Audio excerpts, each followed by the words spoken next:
مولانا شبلی نعمانی مولانا Shibli Nomani UP کے ضلع اعظم گڑھ میں پیدا ہوئے۔ ان کے والد کا نام شیخ حبیب اللہ تھا۔ انہوں نے ابتدائی تعلیم اپنے قصبے میں پائی۔ منطق و فلسفہ، طبیعت و ریاضی کی تعلیم غازی پور میں حاصل کی۔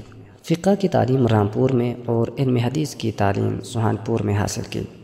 مولانا شبلی نعمانی سر سید احمد خان کے قائم کردہ مسلم علی گڑھ کالج میں بطور پروفیسر تدریسی خدمات انجام دیتے رہے۔ 1882 میں پروفیسر آلنرٹ کے ساتھ اسلامی ممالک کا دورہ کیا۔ ترکی حکومت نے انہیں تمغہ مجیدیہ اور انگریزی حکومت نے انہیں شمس العلماء کا خطاب دیا۔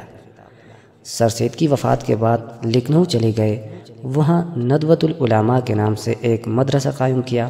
اعظم گڑھ کے مقام پر دارالمصنفین کے نام سے ایک اعلیٰ درجے کا علمی اور تحقیقی ادارہ قائم کیا جو آج تک علم و ادب کی خدمت کر رہا ہے۔ مولانا شبلی نے تاریخی سوانح عمریوں کے ذریعے مسلمانوں کو ان کے سنہری ماضی کی یاد دلا کر مستقبل کی تعمیر پر ابھارنے کی کوشش کی۔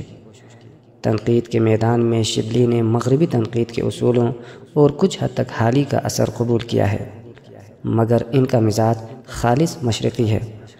وہ کسی وقت بھی مغرب کی تہذیب اور اس کے علم و ادب سے مرعوب نہیں ہوتے۔ ان کا شمار سر سید کے رفقا اور اردو نثر کے عناصر خمسہ میں ہوتا ہے۔ ان کی تحریروں میں ادب کا مقصدی پہلو نمایاں ہے۔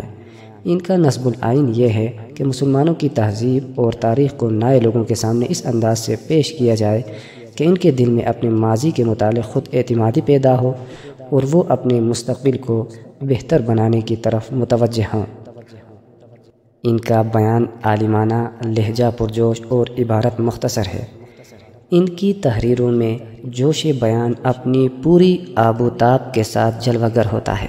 انہیں الفاظ کے برمحل استعمال پر پوری قدرت حاصل ہے۔ وہ موتی چنتے اور پروتے ہیں۔ علمی مسائل کے بیان میں بھی ان کا انداز شگفتہ رہتا ہے۔ عبارت سلیس، روان اور بے ساختہ ہوتی ہے۔ اسلوب محققانہ، جبکہ فقروں میں شعر کی حکمت اور بیان کا جادو ہوتا ہے۔ تاریخ نگاری اور تنقید نگاری میں ان کا مقام بہت بلند ہے۔ شبلی کی نمایاں تصانیف یہ ہیں: سیرت النعمان، الفاروق، المامون، سوانح مولانا روم، الغزالی، اورنگزیب عالمگیر پر ایک نظر، سیرت نبی، شعر العجم، موازن انیس و دبیر، سفرنامہ روم و مصر و شام۔ ان کا سب سے بڑا علمی کارنامہ سیرت النبی صلی اللہ علیہ وآلہ وسلم ہے، جس کی انہوں نے ابھی 2 ہی جلدیں لکھی تھی کہ موت نے قلم ہاتھ سے چھین لیا۔ سیرت النبی صلی اللہ علیہ وآلہ وسلم کی بقیہ 4 جلدیں شبلی کے لائق شاگرد مولانا سید سلیمان ندوی نے مرتب کی۔